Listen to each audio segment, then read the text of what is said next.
Hello, I'm Alexandra Moore. Welcome to our first Campus News Report.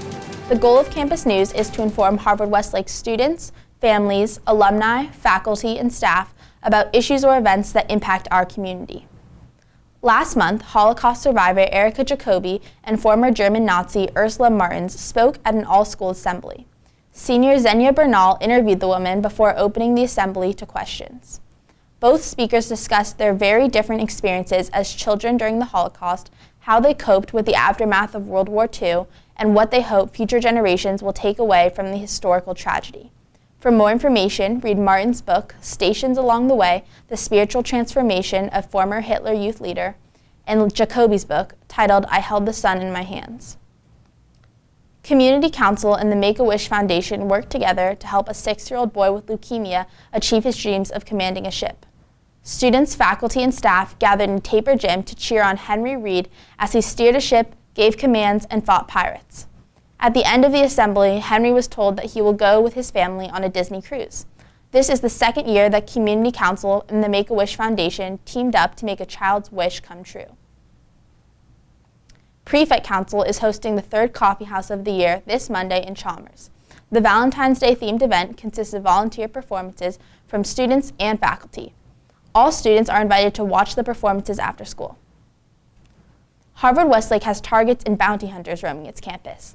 Harvard-Westlake students are playing a game called Tap Out, which started this week at the upper school. Tap Out is a game in which students are assigned other students as targets. The objective is to film a video of them tapping their target on the back without being seen. The game ends when there is only one person left standing. Starting with approximately 200 students, less than 100 remain in the game. The scheduling committee tested their first late start schedule. Cole Katz has details. Last October, Harvard-Westlake students participated in a late start schedule, a schedule that may potentially be implemented in the coming years. School began at 10 a.m. as opposed to the regular 8 a.m. start. In addition to the late start, a block period schedule was implemented. Students had 4 1-hour and 15-minute classes, as opposed to the normal 8 45-minute classes. All students shared a 20-minute lunch period in the middle of the day. While some students, such as junior Philip Moon, saw advantages to starting school at 10. I liked it because it let me sleep in and get extra rest. Others, such as Guy Hartstein, found the schedule a burden. I think the main problem had to do with getting to school. For a lot of people whose parents work in the morning, it was actually kind of hard for my parents to get me to the bus stop. Some students preferred a block schedule as they felt it reduced stress caused by nightly homework. I like having half of our academic classes in one day and the other half in another day so that we don't have to do homework for all of our classes in one night. However, others such as junior Clay Skaggs felt that it was unnecessary. Skaggs disagreed with students who liked the schedule because it reduced their nightly homework and stress. I do not think it is the school's job to make them feel unstressed. I think they're the ones who feel stressed. It's their decision. I don't think Harvard-Westlake is supposed to be easy. Some students also disliked the 20-minute lunch period shared by all students. Having one lunch period for everyone made it so that everyone was at our small cafeteria at the same time, and it was just a complete disaster. After the late start schedule was tested, students completed a survey and gave feedback about the schedule. Overall, students enjoyed the late start to the school day, with the most common rating of the late start being a 5 on a 5-point scale. However, students had more conflicting views of the block schedule.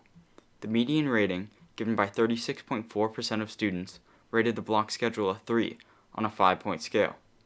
Many students who gave the block schedule a lower rating cited the crowded 20-minute lunch period as the reason for disliking the schedule. For Campus News, I'm Cole Katz. The scheduling committee is responding to feedback and are planning to add more food trucks as well as extending the lunch period to 45 minutes. In addition, classes will now be 1 hour long with 15-minute passing periods. The next late start trial is on March 12th and 13th. Original ideas and thoughts permeate from the halls of Harvard-Westlake, and so does original music. Dylan Shenson has details.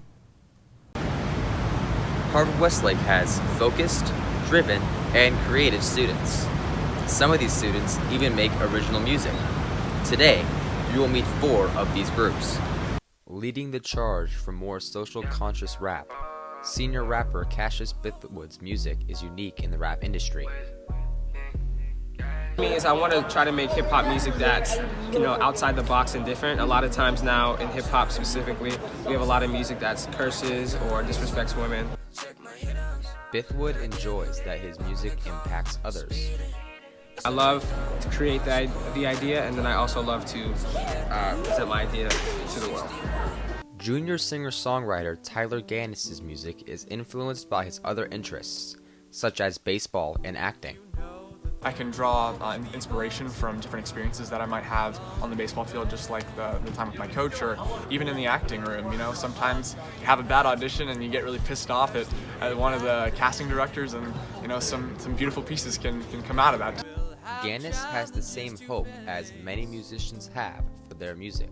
My goal with all the songs that I play for people is for people to maybe have a connection to my music and hopefully be able to learn a little more about themselves. Deli Hours, featuring Otis Gordon, Lauren Juzang, and Jasper Richards, is heavily influenced by jazz.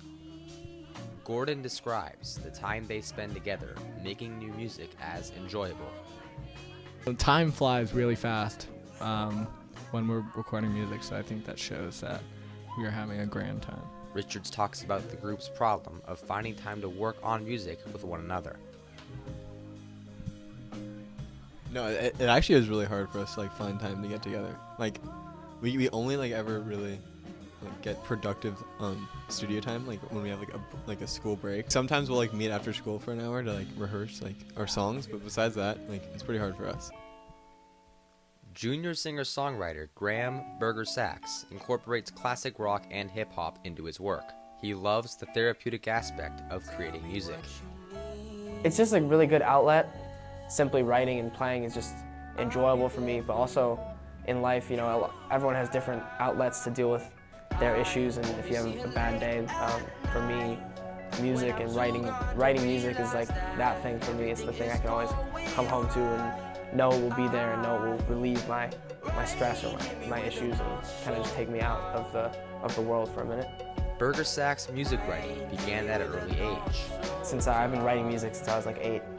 Obviously it's progressed a lot the older I've gotten. I was starting off writing kind of small little songs, repeating lyrics, and that didn't really make any sense or anything, but as I learned how to create more functional, structured songs, kept getting better and better, and then my parents actually got me a little makeshift home studio. Some of the groups featured in Dylan's piece have performances coming up that are listed on your screen. We hope you have the time to check them out. And that's this week's Campus News. I'm Alexandra Mork, and thanks for watching.